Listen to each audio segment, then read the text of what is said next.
Baiklah, saya Isti Rofiana akan menjelaskan materi yang selanjutnya, yaitu tentang fraud moral hazard, keputusan bisnis, dan keputusan beretika. Nah, fraud moral hazard.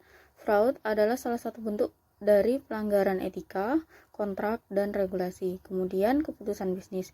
Nah, keputusan bisnis ini merupakan pembuatan suatu keputusan yang mempengaruhi bisnis di kedepannya.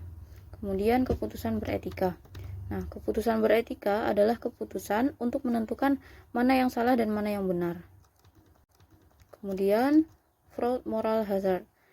Fraud menurut ACFE atau Association of Certified Fraud Examiner, fraud adalah bentuk atau perbuatan curang yang dilakukan dengan berbagai cara yang licik dan menipu dan sering tidak disadari oleh korban yang dirugikan.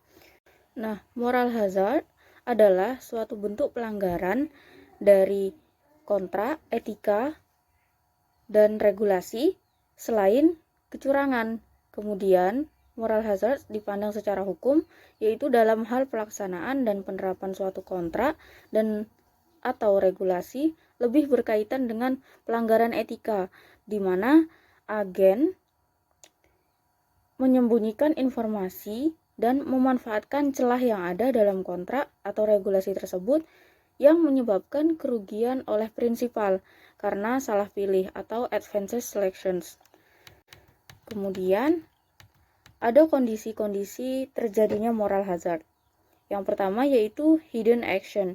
Hidden action ini moral hazard yang terjadi karena kondisi monitor disability.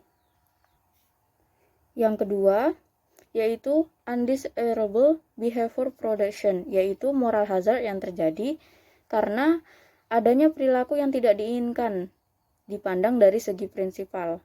Kemudian yang ketiga, undesirable outcome atau impact production. Nah, seseorang bisa memenuhi kepentingan pribadinya atas biaya pihak lain. Kemudian moral disability. Nah, moral hazard terjadi karena kecenderungan perilaku-perilaku yang tidak bermoral. Selanjutnya, yaitu cara mengatasi moral hazard. Pertama, yaitu membangun motivasi atau insentif. Kemudian, kedua, menghukum perilaku buruk. Ketiga, sistem pembayaran terkait kinerja.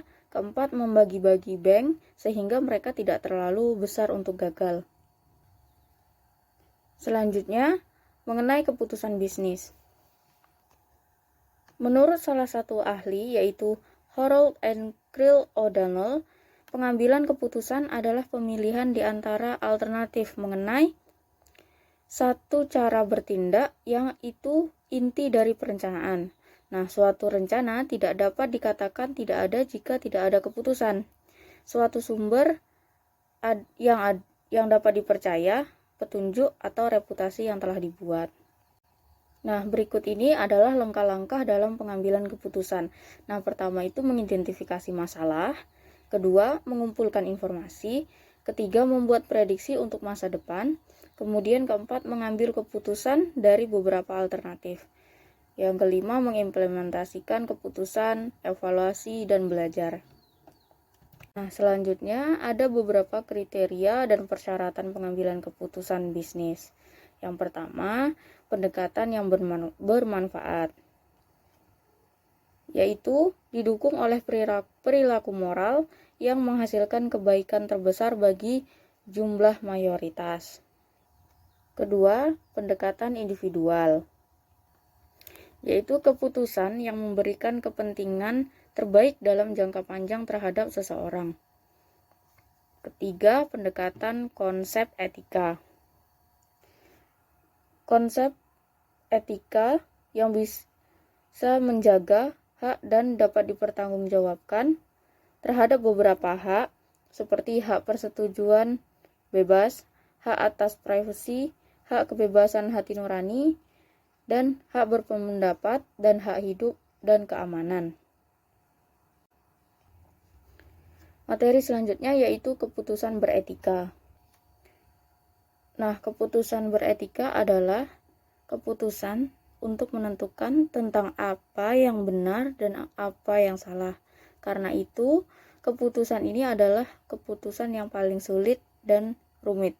Sementara, sikap dan keputusan beretika itu mau tidak mau harus dilakukan dan tidak bisa dihindari. Kriteria dalam pengambilan keputusan beretika. Yang pertama, yaitu pendekatan bermanfaat atau utilitarian approach. Nah, pendekatan ini adalah yang berguna itu sendiri. Konsep etika dengan adanya perilaku moral menghasilkan kebaikan terbesar untuk jumlah terbesar. Yang kedua, yaitu pendekatan individualisme. Adalah konsep etis bahwa tindakan dianggap tepat jika tindakan tersebut membawa kepentingan jangka panjang terbaik bagi seseorang. Yang ketiga, yaitu konsep tentang etika bahwa keputusan yang melindungi hak dan dengan baik harus diperhitungkan dalam proses pengambilan keputusan. Yang keempat, hak persetujuan bebas. Nah, di mana individu hanya diperlakukan jika individu sadar dan tidak dipaksa untuk menerima perawatan.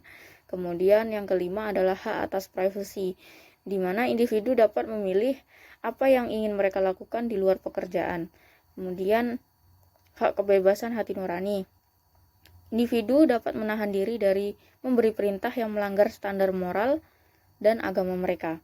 Kemudian hak untuk bebas berpendapat, di mana individu dapat secara wajar mengkritik etika dan legalitas tindakan yang diambil oleh orang lain. Kemudian kedelapan, hak atas proses hak, yaitu orang-orang memiliki hak untuk berbicara secara tidak memihak dan berhak atas perlakuan yang adil. Kemudian kesembilan, hak atas hidup dan keamanan. Individu memiliki hak untuk hidup tanpa bahaya dan ancaman terhadap kesehatan dan keselamatan mereka. Nah, selanjutnya adalah pendekatan dalam pengambilan keputusan etis. Nah, ini ada beberapa pendekatan dalam pengambilan keputusan etis atau etika. Yang pertama, yaitu pendekatan filosofi.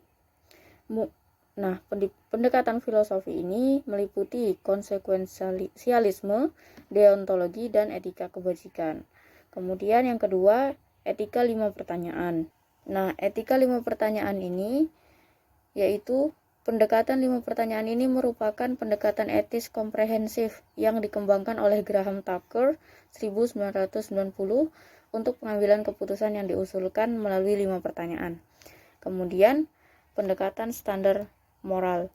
Nah, pendekatan standar moral dibangun oleh Velázquez pada tahun 1992 untuk menganalisis dampak stakeholder yang dibangun langsung pada 3 kepentingan mendasar dari stakeholder itu sendiri. Kemudian, pendekatan Pastin, di mana menggunakan konsep etika aturan dasar untuk mengungkapkan gagasan bahwa individu dan organisasi memiliki aturan dasar atau nilai fundamental yang mengatur perilaku mereka. Nah, kemudian ada faktor yang mempengaruhi pengambilan keputusan bisnis itu sendiri.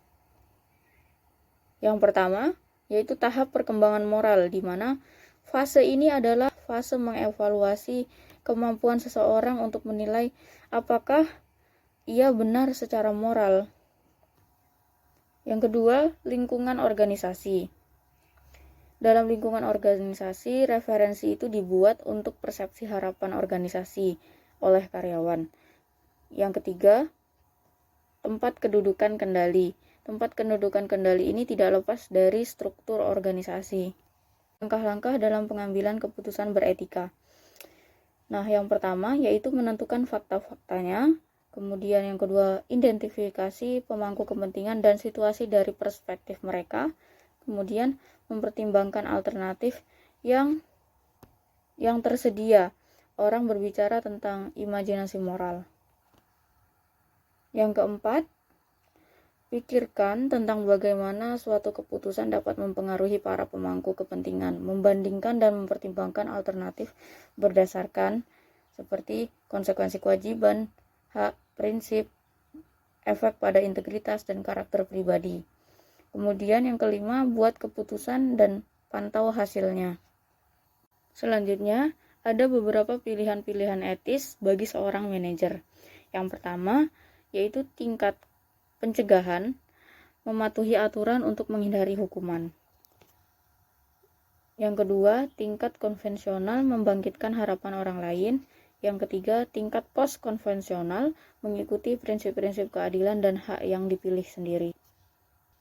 Selanjutnya, yaitu kerangka kerja dalam pengambilan keputusan. Nah, kerangka kerja dalam pengambilan keputusan etis atau EDM menilai etiskalitas keputusan atau tindakan yang dibuat dengan melihat 1. Konsekuensi atau pelanggaran yang terkait dengan manfaat dan atau biaya. Kemudian yang kedua, hak dan kewajiban yang terkait. Ketiga, keadilan yang terlibat. Keempat, motivasi atau kebajikan yang diharapkan. Baiklah, itu tadi materi yang dapat saya sampaikan. Dan terima kasih.